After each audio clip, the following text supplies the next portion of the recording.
1990 களின் இறுதி முதல் 2010 களின் தொடக்கம் வரை பிறந்த தலைமுறைதான் ஜென் Z. முந்தைய தலைமுறைகள் கார், கேஜெட்கள் போன்ற பொருட்களை வெற்றியின் அடையாளமாக கண்ட நிலையில் ஜென் Z அனுபவங்களையே முக்கியமாக காண்கிறது.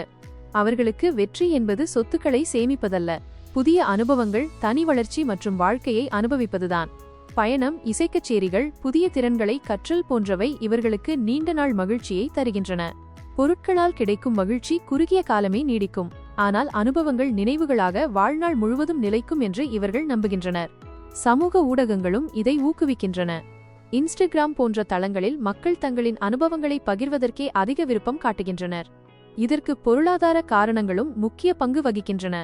அதிக செலவுகளை தவிர்த்து குறைந்த செலவில் திருப்தி தரும் அனுபவங்களை ஜென் Z தேர்வு செய்கிறது. அதே சமயம் சுற்றுச்சூழல் விழிப்புணர்வு காரணமாக குறைந்த பொருட்களுடன் வாழும் மினிமலிசம் வாழ்க்கை முறையையும் இவர்கள் பின்பற்றுகின்றனர். மொத்தத்தில் ஜென் Z வாழ்க்கையை சேகரிப்பதற்கு பதிலாக அனுபவிக்க விரும்பும் தலைமுறையாக மாறியுள்ளது.